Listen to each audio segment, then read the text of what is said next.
All right, welcome to the video here for the last lesson of this chapter, lesson 10 on density.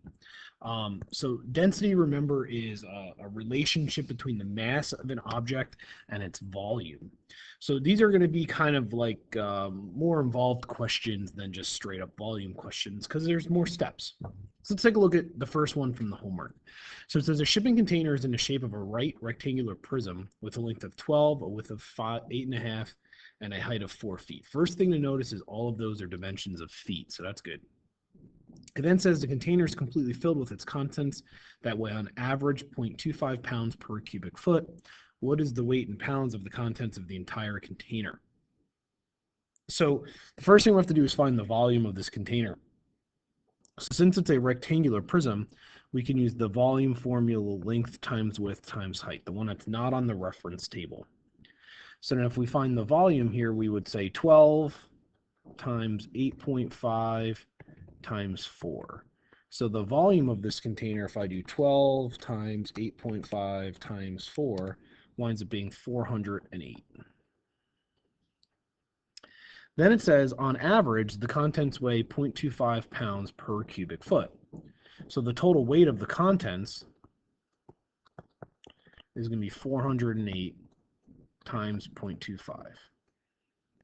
So if I multiply that by 0.25, I get a total weight of the contents of 102.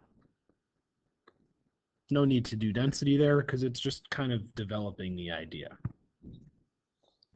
Number 2, this was actually a Regents question. So it says trees that are cut down and stripped of their branches for timber are approximately a cylinder.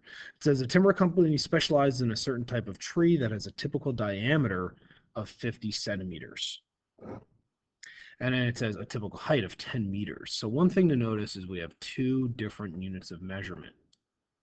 So if we're talking about our cylinder here, we can make our cylinder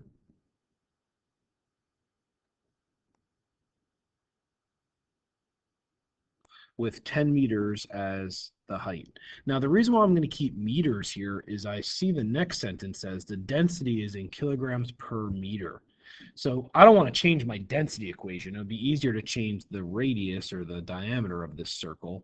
So the diameter of this circle in centimeters is 50. Well, if I do 50 divided by 100, that gives me 0.5.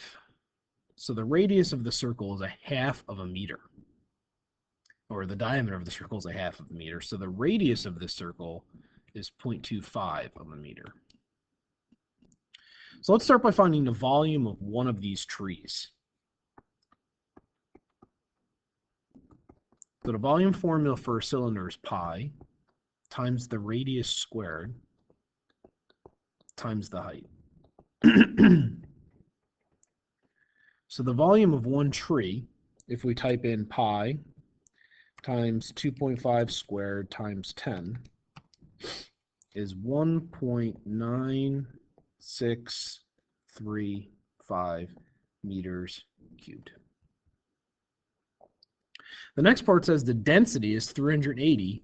So to find the mass, we can use the density formula here. So since I know the volume of one tree and I know the density of trees, I can say the density is equal to the mass over the volume. The density was 380, so I can say 380 is equal to the mass of one tree divided by the volume of one tree.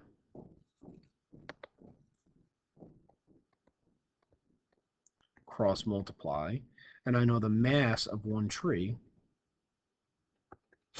is equal to that number we have on our calculator times 380. So 746.1283. So that's the mass of one tree. It then tells us that each unit of mass gives you $4.75 per kilogram. So that means each tree's value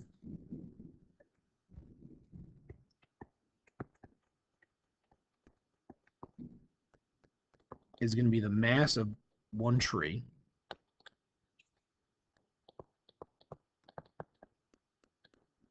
times the amount of cost per kilogram of one tree, which they gave us in the problem as $4.75.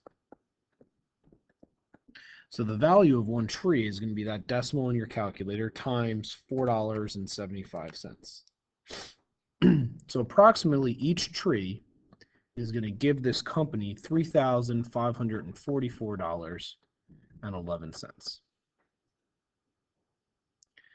Then it says, determine and state the minimum number of whole trees that need to be sold to raise $50,000. So the number of trees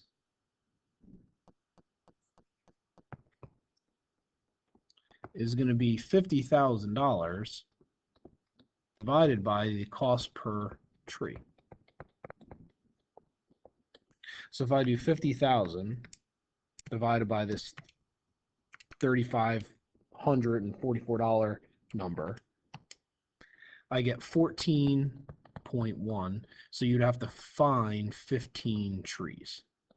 Because if you only sold 14 trees, you wouldn't yet reach $50,000. You'd be slightly below. Now, this is a hard problem, but if you look, there's really nothing individually you can't do.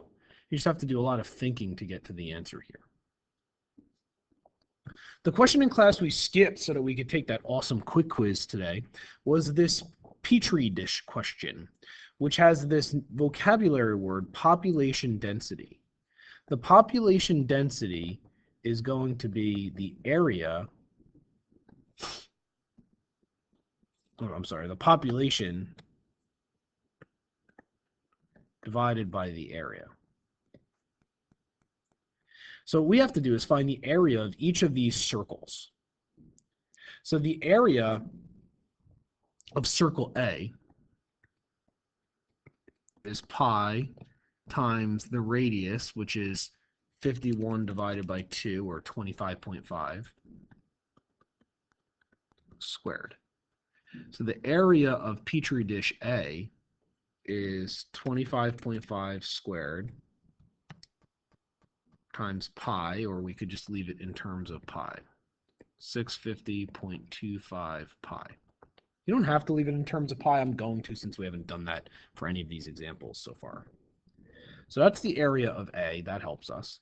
The area of B is going to be pi times 75 divided by 2, or 37.5 squared. And if I do that, I get 1,406.25 pi. So now I know the area of each.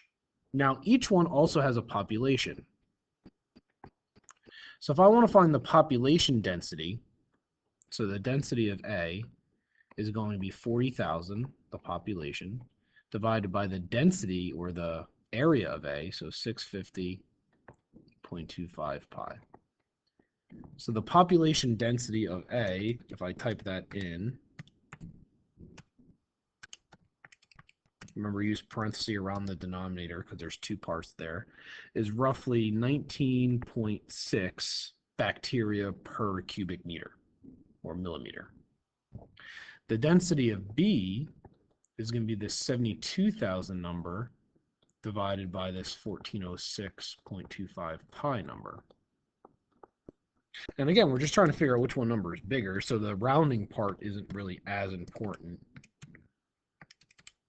Again, remember, make sure to put that in a parenthesis. So we have 16.3 as our population density for B, meaning dish A is greater.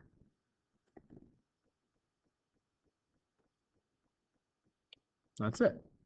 That's your unit, right? Tomorrow and on Thursday in class, we'll be reviewing for your test. So look for that coming. Also, don't forget your tests on everything from this chapter all the way back to area and perimeter. Best of luck on your homework.